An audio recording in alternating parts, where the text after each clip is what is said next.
اگر کسی کو ادھار دی ہوئی چیز گم ہو جائے یا خراب ہو جائے تو کیا اس کا تاوان لینا جائز ہوگا؟ بسم اللہ الرحمن الرحیم۔ ادھار دی ہوئی چیز اگر تو وہ پیسوں کی صورت میں ہو تو یاد رکھیں، اصول آپ نے یاد رکھنا ہے کہ روپے پیسے ایسی چیز ہوتے ہیں کہ جو مخصوص کرنے سے متعین نہیں ہوتے۔ مثلا کوئی بندہ کہے جی یہ 5,000 لے لو اور یہی آپ نے واپس کرنا ہے، یہ نہیں ہے، بلکہ آپ کوئی بھی 5,000 واپس کر دیں گے تو وہ ادا ہو جائے گا۔ قرض وہ بطور قرض ہو جائیں گے۔ آپ نے 5,000 دیے، کہا جی یہ امانت رکھ لو، تو امانت رکھنے کی صورت میں وہ قرض بن جائیں گے، وہ آپ کو ادا کرنے لازم ہے۔ بعض فقہا نے یہی مسئلہ لکھا ہے۔ لیکن اگر بہرحال آپ نے کوئی امانت رکھی تھی، کوئی چیز ایسی کہ جو محسوس تھی، یا کوئی بھی ایسی چیز آپ نے کسی کے پاس کوئی گھڑی امانت رکھ دی یا کوئی بھی اور چیز، تو اگر وہ ضائع ہو گئی تو اس حوالے سے یہ آپ نے اصول یاد رکھنا ہے کہ امین جو بندہ ہے، جس کے پاس آپ نے امانت رکھی ہے، اگر تو وہ اپنی طرف سے پوری حفاظت کرے، حفاظت کرنے کے باوجود وہ ضائع ہو گئی، تو ایسی صورت میں امین کے اوپر کوئی تاوان نہیں ہوتا۔ شرعی اصول یہی ہے کہ امانت اگر ہلاک ہو جائے، ضائع ہو جائے، تو اس کا واپس کرنا یہ لازم نہیں ہوتا۔ لیکن اگر اس بندے کی کوتاہی اس میں شامل تھی، مثلا آپ نے کسی بندے کو گاڑی دی اور آپ نے کہا کہ جناب یہ میں آپ کے پاس بطور امانت رکھ رہا ہوں، اب اس نے کیا کیا جناب، باہر گلی میں کھڑی کر دی، لاک بھی اس کا نہیں کیا، اب وہ ضائع ہو گئی، کوئی چرا کے لے گیا، تو ایسی صورت میں یہ بندہ ضامن ہوگا، کیونکہ اس نے حفاظت ہی نہیں کی۔ ہاں اگر گاڑی امانت رکھی تھی، اس بندے نے جناب اس کو لاک بھی لگایا، ٹریکر شریکر جو بھی جناب اس کے پاس چیزیں تھیں، اپنی طرف سے اس نے پورے لوازمات پورے کر دیے، اب اگر وہ ضائع ہو گئی تو یہ شرعی طور پر اس پر کوئی تاوان نہیں ہوگا۔ اس کے علاوہ اگر کوئی اور سوال آپ کا ہو تو وہ آپ مزید کر سکتے ہیں۔ جی مفتی صاحب، اگلا سوال ایک بہن ملتان سے پوچھتی ہیں کہ وضو میں اگر کچھ کھا لیں تو کیا نماز سے پہلے کلی کرنا ضروری ہوگا یا نہیں؟ بسم اللہ الرحمن الرحیم۔ یہ ایک سوال آپ کا کومنٹ میں بھی آیا تھا، مجھے وہ بھی یاد پڑ رہا ہے کہ ایک بندے نے سوال کیا تھا، جی اونٹ کا گوشت کھانے کے بعد وضو کرنے کا کیا حکم ہے؟ تو اس کے ضمن میں وہ بھی مسئلہ آپ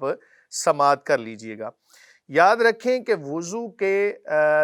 کی دو اقسام سمجھ لیں آپ بنیادی طور پر۔ ایک ہوتا ہے وضو کا لغوی معنی، وضو کا لغوی معنی ہوتا ہے دھونا، اور وضو کی ایک قسم ہوتی ہے وضو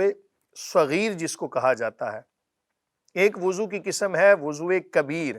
وضو صغیر کیا ہے جناب؟ ہاتھوں کا دھو لینا، کلی کر لینا، یہ ہے وضو صغیر، اور وضو کا لغوی معنی ہوتا ہے دھونا۔ تو اگر آپ نے مکمل وضو کیا تھا، وضو کبیر آپ نے کیا ہوا تھا،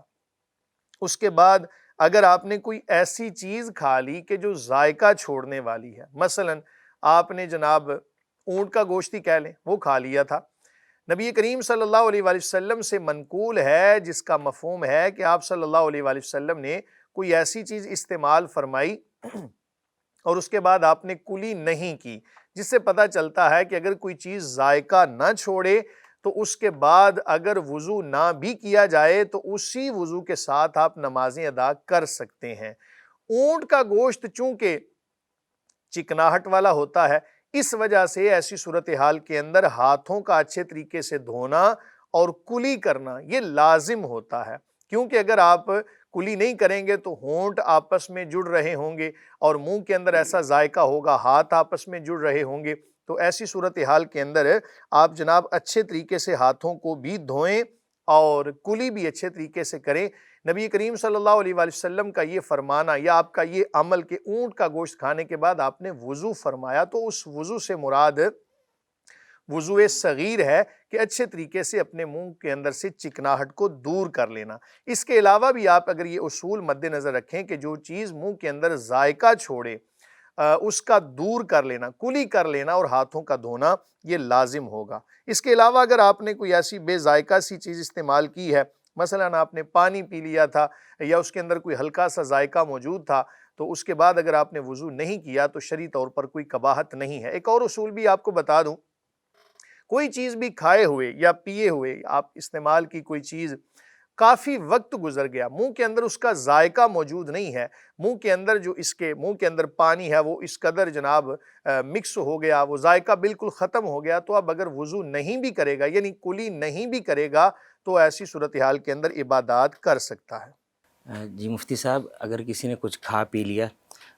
تو اس کے بعد پھر اس نے ایک گلاس پورا پانی بھی پی لیا، اس کا ذائقہ مکمل طور پہ ختم ہو گیا، تو پھر بھی وضو کرنا یا کلی کرنا ضروری ہوگا؟ نہیں، پھر ایسی صورتحال کے اندر کلی کرنا ضروری نہیں۔ جب ذائقہ منہ کے اندر نہیں ہے تو مقصد تو ہے منہ کو صاف کرنا، جب آپ نے منہ اپنے کو صاف کر لیا، ذائقہ اندر نہیں ہے، اور مثال کے طور پہ کسی نے اتنا پانی پیا تھا، کوئی بھی ایسی چیز دانتوں کے اندر نہیں ہے، زبان کے ساتھ نہیں ہے، منہ کے اندر کوئی بھی ایسا ذائقہ نہیں ہے، تو آپ بلا وضو کیے بھی، یعنی پہلے یہ یاد رکھیں بات کہ پہلے وضو کیا ہو، بعد میں اگر کوئی چیز آپ نے کھائی اور اس کا ذائقہ ختم ہو گیا تو آپ اسی طریقے سے نماز کو ادا کر سکتے ہیں۔ اب بعض لوگ یہ بھی سوال کر دیتے ہیں جی آگ پر پکی ہوئی چیز اگر کھا لیں تو دوبارہ وضو کرنا ضروری ہوتا ہے، اس طرح کی بات کرتے ہیں۔ بڑا اچھا سوال ہے، یہی سوال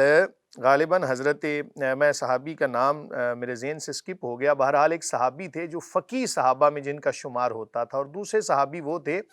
کہ جو محدث تھے۔ محدث سے مراد نبی کریم صلی اللہ علیہ وآلہ وسلم کی حدیث کو صرف روایت کرنے والے۔ تو انہوں نے جب آپس میں یہ بات کی نا کہ آگ پر پکی ہوئی چیز کھانے کے بعد نبی کریم صلی اللہ علیہ وآلہ وسلم سے وضو منقول ہے کہ کریم آقا علیہ الصلوۃ والسلام نے اس کے بعد وضو فرمایا تھا، تو اب انہوں نے آگے سے جواب دیا، انہوں نے فرمایا کہ یہ بتائیں کہ اگر میں گرم پانی کے ساتھ وضو کر لوں تو کیا میرا وضو ہو جائے گا؟ انہوں نے کہا بالکل ہو جائے گا۔ تو فرمایا یہی تو مسئلہ ہے کہ وہاں پر مراد آگ پر پکی ہوئی چیز کھانے کے بعد وضو سے مراد وضو صغیر ہے، اور وضو صغیر کیا ہے جناب؟ ہاتھوں کا دھو لینا اور کلی کر لینا۔ اب دیکھیں کتنا انہوں نے ایک فقیہانہ انداز کے اندر جواب دیا کہ جناب مسئلہ بھی سمجھا دیا اور اصول بھی بتا دیا۔ اور یہ بات یاد رکھیں، دین اسلام کے حوالے سے جب اصول مد نظر ہوتے ہیں نا تو پھر بہت ساری خطاؤں سے بندہ بچ جاتا ہے۔ جی مفتی صاحب، اگلا سوال فیصل آباد سے ایک بہن پوچھتی ہیں